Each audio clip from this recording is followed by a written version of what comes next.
Good day, everyone. We are pleased to present our report on wind turbines and wind farms.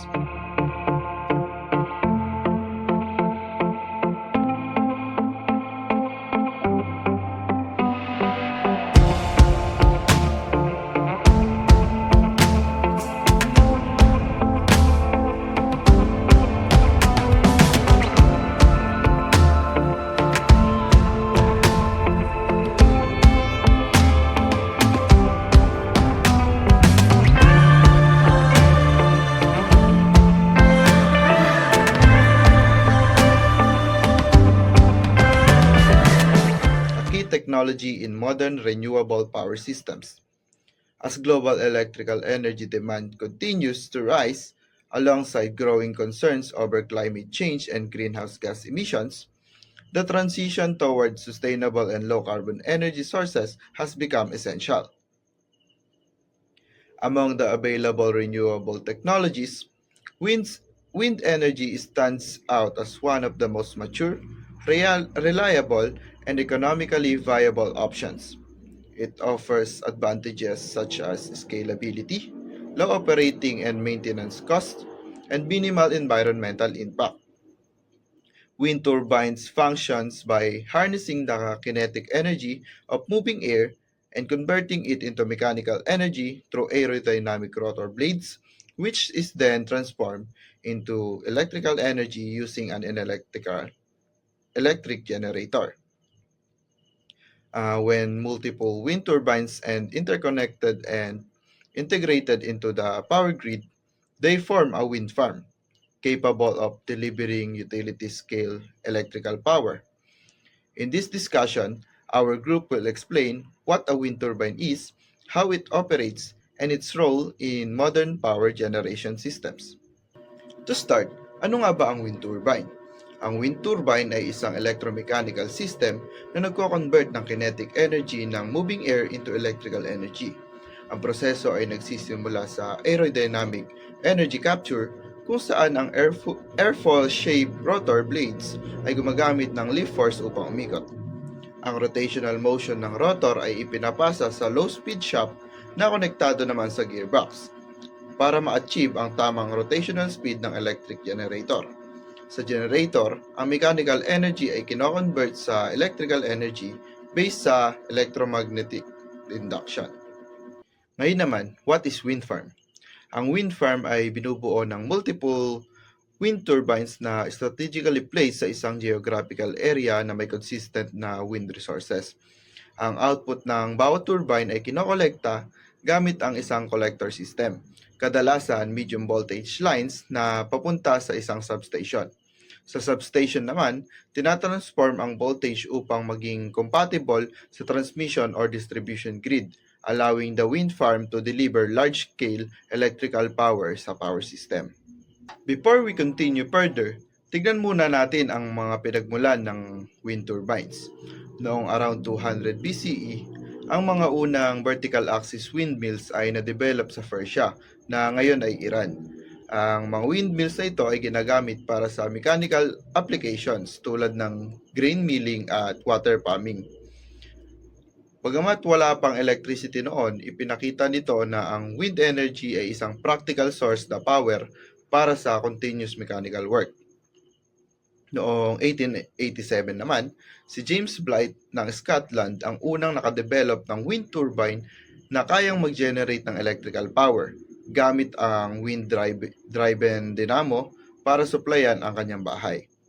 At noong 1988, si Charles F. Brush ng United States ay gumawa ng mas malaking wind turbine na may multi-bladed rotor at automatic operation. Ang design niya ay itinuturing na isa sa mga earliest attempts at large-scale wind electricity generation.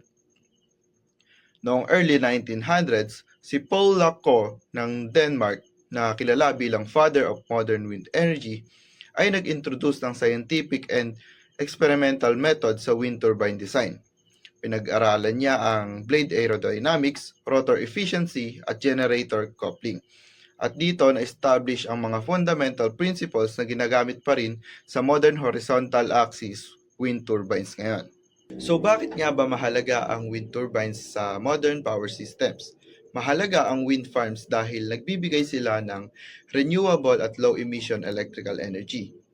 Malaki ang naitutulong nila sa reduction ng fossil fuel dependence at greenhouse gas emissions.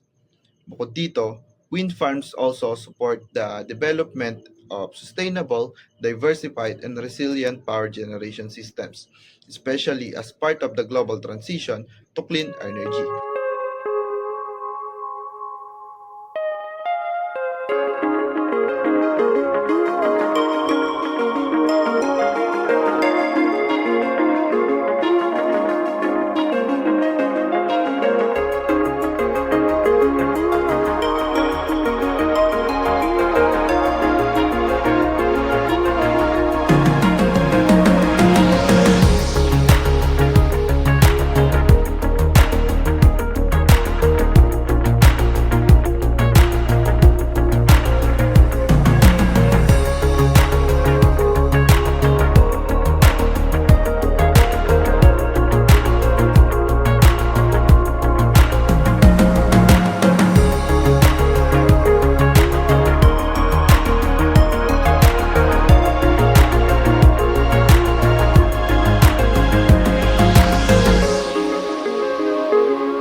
Now, I will be presenting an overview of wind turbine blades, discussing on their function, design, materials, and aerodynamic principles.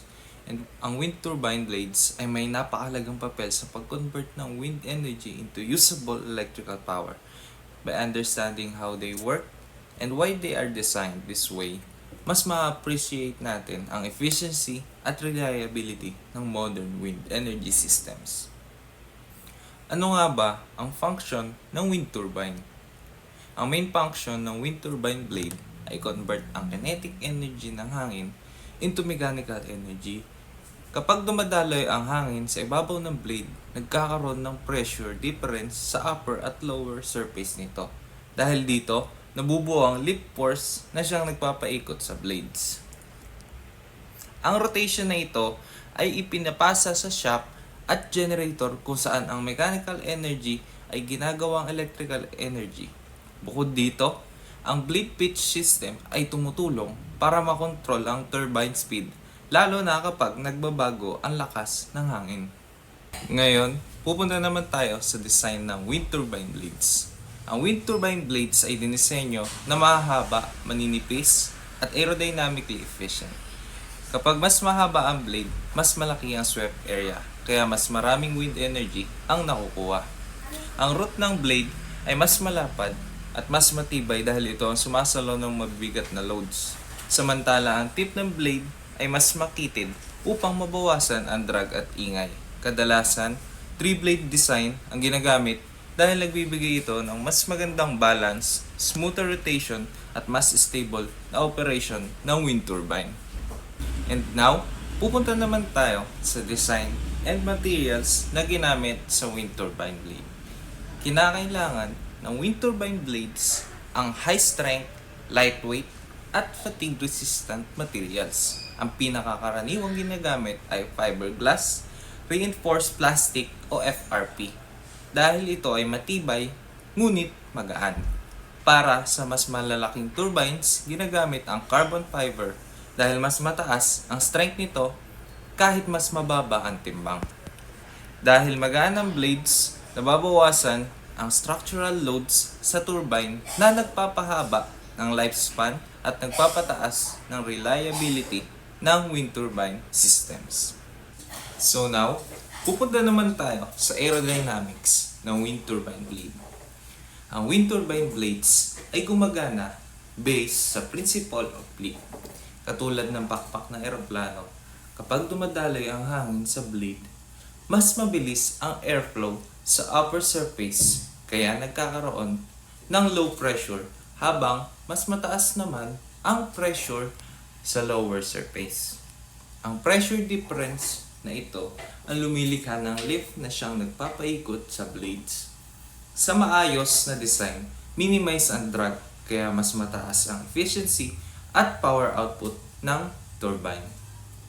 And of course, meron din tayong tinatawag na angle of attack.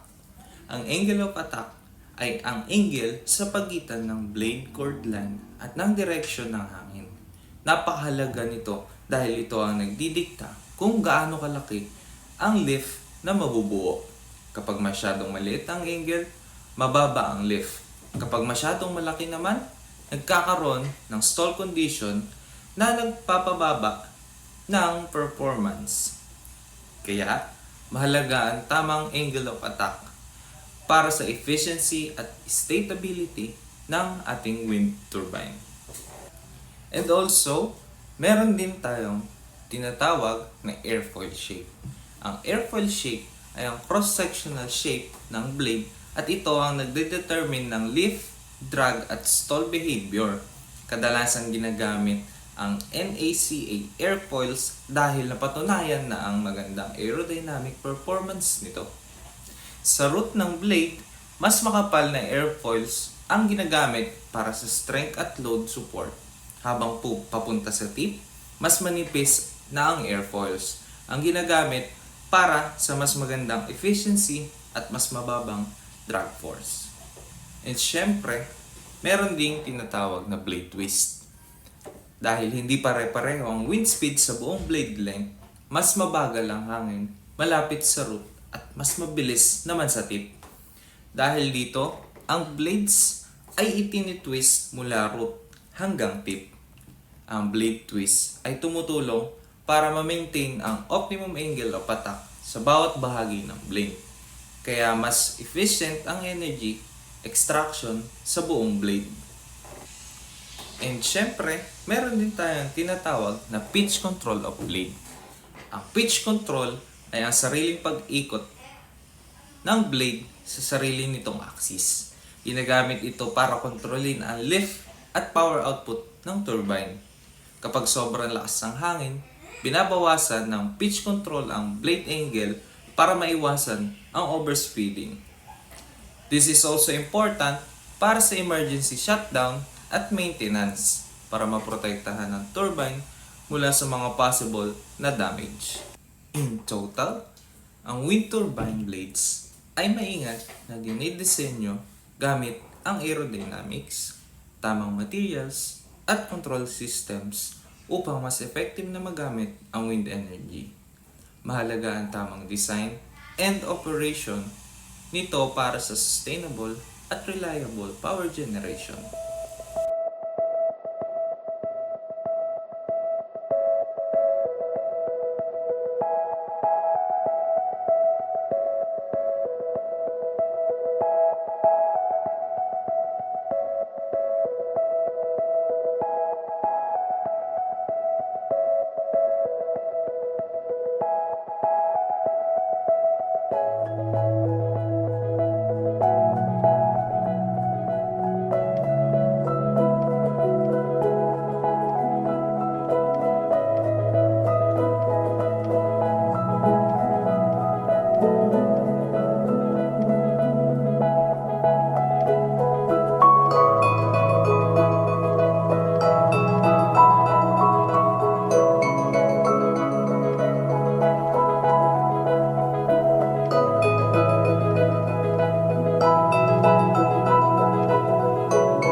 Good day, everyone. I'm Julian Miel S. Pangilinan from BSEE 3B, and I'm here to present the blade of wind turbine. In this video, I will explain the blade of windmill or wind turbine, focusing on the wind orientation, rotation, the ideal number of blades, and the rules governing blade design, including a comparison between one blade, two blades, three blades, and more than three blades. These concepts are essentially in understanding how form efficiently convert wind energy into electrical power. First, the wind orientation. Ang wind orientation ay tumutukoy sa tamang pagkakaharap ng wind turbine sa direksyon ng hangin para maging effective ang isang wind turbine. Kailangang nakaharap mismo sa hangin ang blades. Ang mga modern wind turbine ay may tinatawag na yaw system. Ito ay isang mekanismo na umiikot sa nozzle or mismong ulo ng turbines para siguraduhin laging sumusunod sa direksyon ng hangin. May mga sensor tulad ng anemometer at wind vane na nagmo-monitor sa lakas at direksyon ng hangin. Kapag hindi maayos ang orientation ng turbines, bumababa ang energy at nakukuha nito. Bukod dito, nagkakaroon din ng extra stress sa blades at sa tower na pwedeng magdulot ng damage sa katagalan. Next is the rotation of wind turbine blades. Ang rotation ng blade ay nangyayari dahil sa lift force katulad ng prinsipyo sa pakpak ng eroplano. Ang blades ng wind turbine ay may airfoil shape, meaning hindi pantay ang hugis ng ibabaw nito kapag dumaan ang hangin sa blade. Mas mabilis ang flow ng isang side kaysa sa kabila, kaya nagkakaroon ng pressure difference. Dahil dito, umiikot ang blades. Ang pag-ikot na ito ay nagiging mechanical energy na ipinapasa sa generator para maging electrical energy. May dalawang uri ng rotation. Una, ang horizontal axis rotation na pinaka-common at ginagamit sa wind farm, or ito ay clockwise. Next is the vertical axis rotation na kadalasang ginagamit sa small scale turbine, or the counterclockwise. Mahalaga rin ang control ng rotation speed. Kapag sobrang lakas ng hangin, gumagamit ang turbine ng brake at pitch control para maiwasan ang aksidente o pagkasira. Next is the ideal number of blade. Ang ideal number of blade para sa modern wind turbine ay 3. Ito ang pinaka-balancing design pagdating sa efficiency, stability, at cost. Ang 3-blade design ay nagbibigay ng smooth rotation, konting vibration, at mas tahimik na operasyon. Hindi rin masyadong mabigat ang structure kumpara sa mga mas maraming blades. Base sa engineering studies, ang pagdadagdag ng blades ay hindi masyadong nagpapataas ng power output, pero nagpapataas ng gastos at drag, kaya hindi ito practical. Number 4 is the rules sa wind turbine blade design. May mga importanteng rules na sinusunod sa pagdidisenyo ng wind turbine blades. Una, ang aerodynamic efficiency. Dapat maayos ang hugis para makakuha ng maximum energy mula sa hangin. Ikalawa, ang strength and durability. Kailangan kayanin ang malalakas na hangin at bagyo. The number 3 is the material selection. Kadalasang fiberglass at composite material ang ginagamit. Next is the noise control. Dinisenyo ang blade para mabawasan ang ingay. Number 5 is the safety standard. Dapat pasado sa international safety rules. And lastly, the cost efficiency. Dapat balanse ang performance at gastos. Ang mga rules na ito ay para masiguradong tatagal ang wind turbine ng 20 hanggang 30 years. Number 5 is the number of blade comparison. First, the one-blade turbine. Ang one-blade turbine ay magaan at mas murang gawin, pero may problema ito sa imbalance.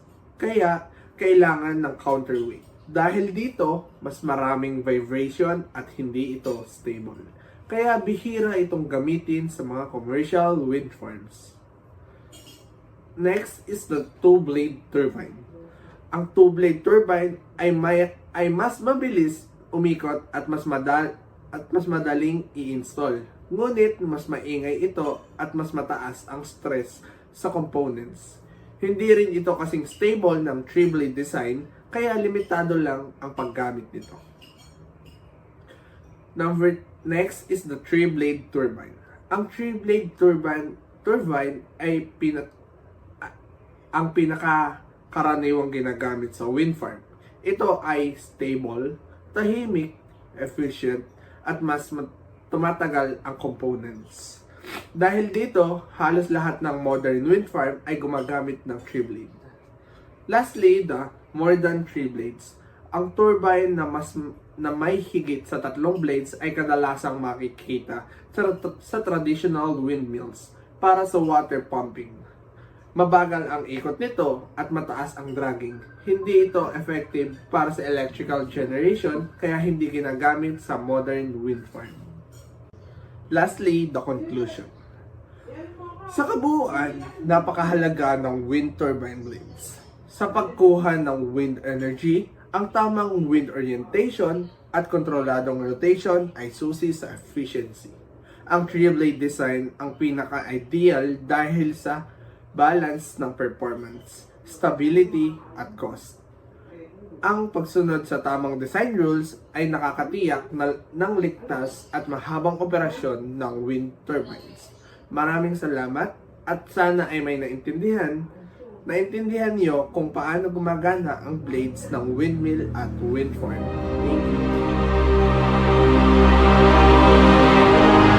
Thank you.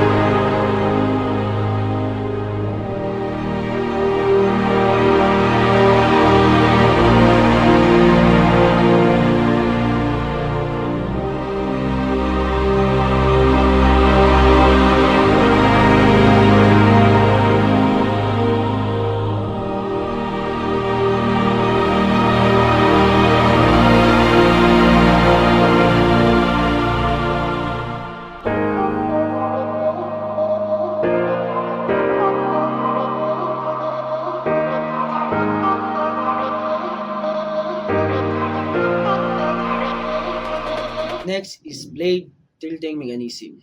Ang blade tilting mechanism at tinatawag ding pitch control ay ang system na nag-adjust ng angle ng wind turbine blades. Pag malakas ang hangin, iniikot ng blades para hindi masyadong mabilis ang ikot at maiwasan ng damage. Pag mahina naman ang hangin, ina-adjust ito para mas maraming hangin ang mahuli at mas maraming kuryente ang magawa. Automatic ito at controlled ng sensors at motors. Halimbawa, pag may bagyo o blades ay halos ini-straight para bumaba ang wind resistance at maging safe ang turbine blades. Next is nacelle. Ang nacelle o housing ay parang ulo ng wind turbine na makikita sa tuktok ng tower. Dito nakalagay ang mga importanteng parts tulad ng gearbox, generator, brake system, at controlled electronics. Siya ang nagpro-protect sa mga components laban sa ulan, alikabok, at malakas na hangin. May cooling system din ito para hindi uminit ang makina. Halimbawa, isipin mo ang knuckle bilang engine cover ng sasakyan. Doon nakatago at protektado ang lahat ng critical na parts na nagpapatakbo ng turbines. Next is gearbox. Ang gearbox ay bahagi ng wind turbine na nagpapataas ng speed na ikot mula sa blade papuntang generator. Mabagal ang ikot ng blades pero kailangan ng generator na mas mabilis na ikot para magawa ito ng oryente. Dito pumapasok ang gearbox. Ina-amplify nito ang rotation ng speed.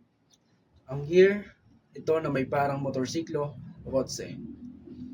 Parang pag nag-shift ka ng gear sa bisikleta, kahit mabagal ang padjak mo, bibilis ang ikot ng gulong depende sa gear ratio.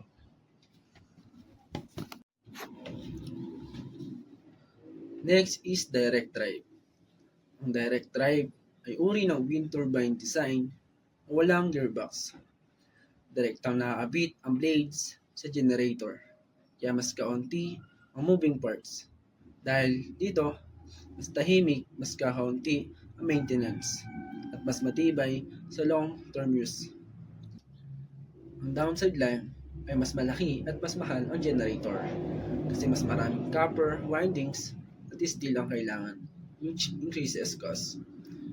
And most direct drive generator use rare earth permanent magnet like neodymium. These magnets are very expensive and sensitive to market prices. And the manufacturing process is more complex. Kailangan na high precision and advanced cooling system para maging reliable ang malaking generator.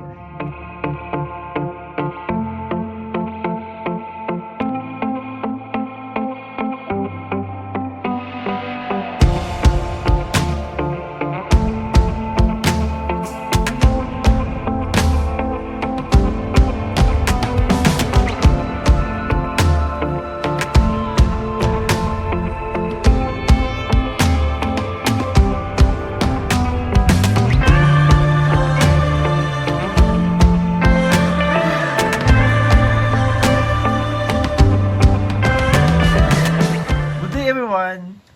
I will start with the brake system of a turbine. Ang brake system ay isang protective safety system na ginagamit para ihinto ang pag-ikot ng blades kapag mayroong dangerous conditions. Ina-activate ito tuwing malalakas ang hangin, system malfunction, power grid failure, at pati na rin kapag maintenance. Ang main purpose ito ay para maiwasan ang damage sa wind turbine at para masigurado ang safety ng workers at equipment. Usually, ang brake system ay hydraulic o mechanical disc brakes na nakalocate sa high-pitch shaft. Hindi ito ginagamit para sa daily speed control, kundi pang emergency lamang. Ito ay gumagana rin kasama ng pitch system at automatic itong nag-activate gamit ang sensors kapag mayroong abnormal conditions. Susunod ay ang yaw system. Ang yaw system ay ang responsable sa pag-ikot ng nozzle para palagi nakaharap ang wind turbine sa direksyon ng hangin. Importante ito para sa maximum energy production.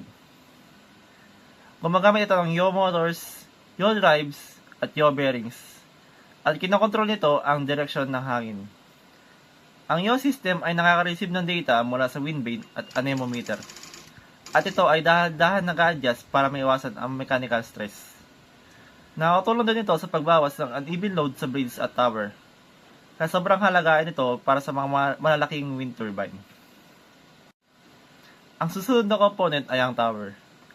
Ang tower ang sumusuporta sa nozzle at rotor. Mas mataas sa tower ay ibig sabihin mas malakas at mas steady ang hangin na nakukuha. Ang typical height na tower ay nasa 75 to 110 meters at kadalasan ito gawa sa tubular steel. Ngunit, bukod sa steel, ang tower ay pwede rin gawa sa concrete o hybrid materials. Sa loob nito ay mayroong power cables at ladders o kaya elevator para sa maintenance. Ang tower ay dinesign para kayanin ang strong winds, vibrations, at para sa long-term use. At lastly naman ay ang ideal location ng wind turbines. Ang pinakamagandang location nga pala ng wind turbine ay sa coastal areas, open plains, hilltops, at mountain gaps. Meron din naman mga offshore wind farms. Kaya na lang, ito yung mga wind farm na nasa dagat na. Kasi sa dagat is mas malakas yung hangin na nakuha at mas steady yung hangin. And kailangan din ng strong at reliable na hangin, usually around sa 25 kilometers per hour. At dapat konti lang ang obstacles para sa efficient at ang power generation.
Gian Myron Abrigos. My report is about wind farms around the world as of 2026.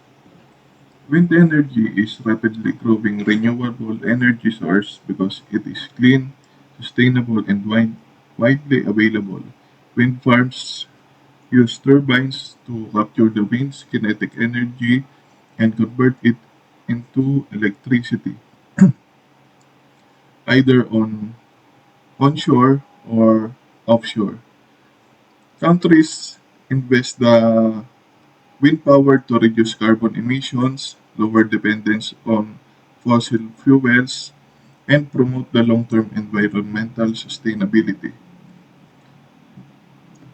Moving forward to the largest wind farms in the world, the Gansu Wind Farm ranks first. The Gansu Wind Farm, located in Gansu Province in China, is an operational onshore wind farm that continues to expand through multiple development phases. Construction began in 2009 and the project is not yet fully completed as expansion is ongoing. It is now part on wind-solar hybrid system, integrating large-scale solar energy to improve power reliability and efficiency. Globally, the Gansu Wind Farm is recognized as the largest wind farm in the world and is a key part of China's strategy to reduce dependence on coal and lower carbon emissions. As of 2026, it is developed into a major renewable energy hub known as the New Energy Corridor. The wind farm supplies clean electricity to 25 provinces across China, strengthening the national power grid. It, it consists of over 7,000 wind turbines and represent an estimated investment of 7.5 billion US dollar. The Alta Wind Energy Center, located in California, USA, is a large onshore wind farm with an installed capacity of approximately 1,550 megawatts.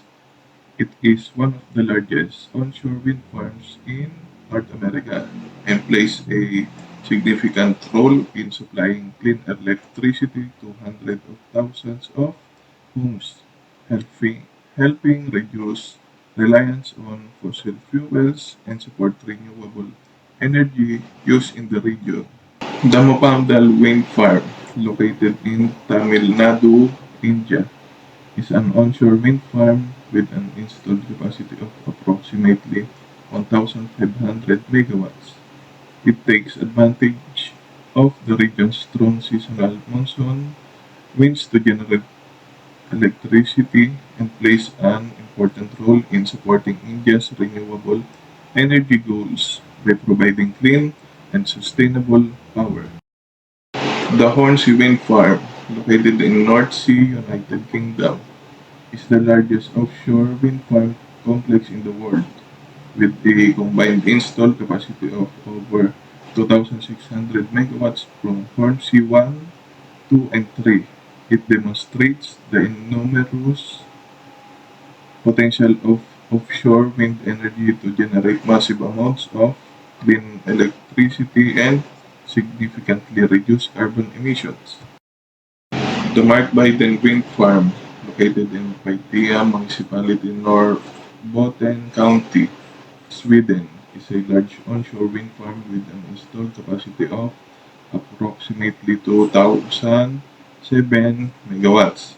It is one of the largest onshore wind farm complexes in Europe, demonstrating how wind energy can be successfully scaled up to generate electricity on a massive level and support large-scale renewable energy production.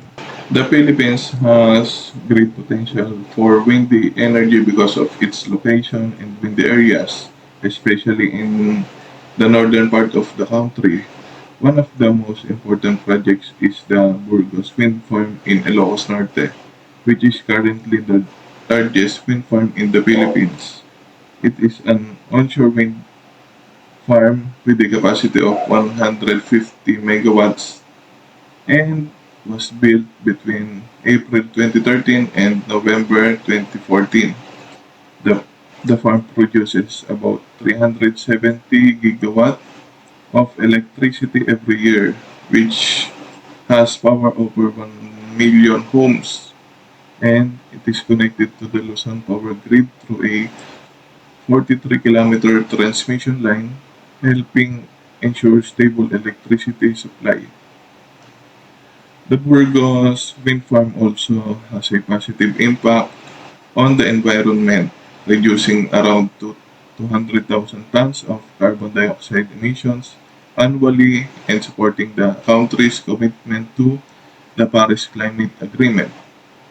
In addition, the project provides money to local communities for schools, roads, and other development programs. Overall, the Burgos Wind Farm is an excellent example of how the Philippines can use renewable energy to produce electricity, protect the environment, and help local communities. The Bangi Wind Farm in Ilocos Norte is one of the most famous wind farms in the Philippines. It has installed capacity of 33 megawatts and is known for being the first wind farm in Southeast Asia. A- Apart from producing renewable energy, Bangi has also become an iconic tourist attraction with its large wind turbines lined up along the coast. The farm serves as a symbol of the Philippines' commitment to clean energy and shows how renewable energy projects can benefit both the environment and local communities. The Caparis Pisan Wind Farm, located in Pugudpud, Ilocos Norte, has an installed capacity of about 81 megawatts. It is one of the major wind energy projects in the country and contributes significantly to providing clean and renewable electricity to the northern part of Luzon. Another wind farm is the Pililla Wind Farm in Rizal Province, which has an installed capacity of 54 megawatts. Both of these wind farms help reduce carbon emissions, support the Philippines' renewable energy goals, and provide electricity to local communities, showing how wind energy is becoming an important part of the country's energy supply. The Philippine government continues to support wind energy through Renewable Energy Act, encouraging the development of clean and sustainable power resources. Currently, several offshore wind projects are being planned, especially in northern Luzon and the Visayas, which could provide even more renewable electricity in the future. In addition, foreign investments in wind energy are increasing because new policies now allow 100% foreign ownership of renewable energy projects. These developments shows that the Philippines is actively working to expand its wind energy capacity and promote a cleaner, more sustainable future.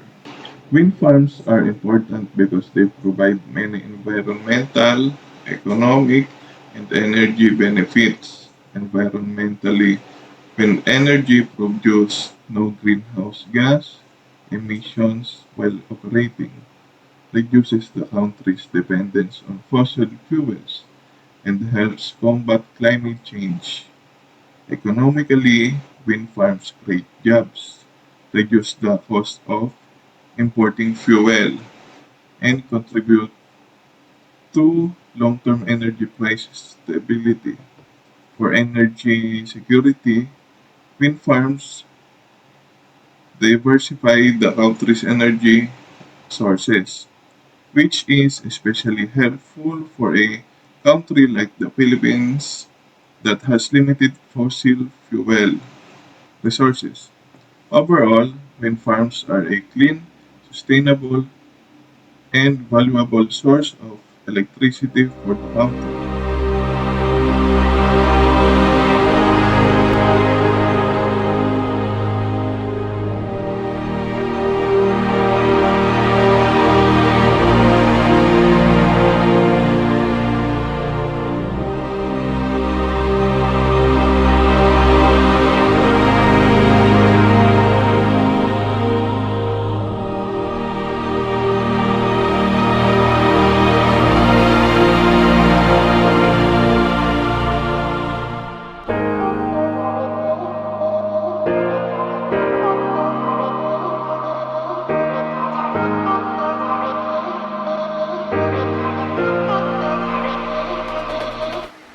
As we come to the conclusion of this presentation, it is clear that the wind plays a major role in the future of electricity generation. With the world's growing demand for power and increasing environmental concerns, renewable energy sources are become more important than ever. Among this, wind energy stand out as one of the most efficient, clean, and sustainable solutions. Wind farms work by using wind turbines to convert the natural movement of air into mechanical energy and then into electrical energy. At the center of this process are the wind turbine blades. These blades are designed to capture the wind energy by using aerodynamic principles similar to an airplane wings. As wind flows across the blade's surface, a pressure difference is created, which produces lift and causes the blade to rotate. This rotation drives the turbine's shaft, gearbox or direct drive system, and generator, ultimately producing electricity. Blade design is a result of advanced engineering. Blades must be strong, lightweight, and capable of operating in harsh weather conditions. Material selection also plays a vital role. Modern blades are constructed from high-strength composite material such as fiberglass reinforced plastic and carbon fiber. These materials are commonly used to ensure durability and long service life, often lasting 20 to 30 years. This also provide a balance between structural integrity, fatigue resistance, and weight reduction. The three-blade design has become the global standards because it offers the best balance between efficiency, stability, noise reduction, and cost. Compared to turbines with one or two blades, three-blade turbines produces smooth rotation, less vibration, and longer component lifespan. Wind turbines also rely on control systems to operate safely and efficiently. The yaw system ensures the turbine always faces the wind direction, maximizing energy capture. The pitch control system or the blade tilting mechanism adjusts the blade's angle to regulate speed and power output, especially during the strong winds. Meanwhile, the brake system acts as the safety feature to stop the turbines during emergency or maintenance operation. Other key components such as the tower, nozzle, and gearbox support the turbine structure and improve overall performance. Taller towers allow turbines to reach stronger and more consistent winds, increasing energy production. Choosing the right location is also critical for wind farm success. Ideal sites include coastal regions, open plains, hilltops, and offshore areas where wind speeds are stronger and more reliable. Around the world, large-scale wind farms demonstrates the potential of wind power. Massive projects in China, the United States, the United Kingdom, and Europe shows how wind energy can supply electricity to millions of households. In the Philippines, wind farm in Ilocos Norte and Rizal Province highlight the country's strong wind potential and growing commitment to renewable energy. These projects help reduce carbon emissions, improve energy security, create jobs, and support sustainable development. As we end, wind farm represents a powerful step towards a cleaner and more sustainable energy future. Though innovative blade technology, smart control system, and continuous engineering improvements, wind energy continues to become more efficient, more reliable, and more impactful. Thank you for listening. I hope this presentation has strengthened your understanding of wind farms and the importance of this in shaping the future of global energy.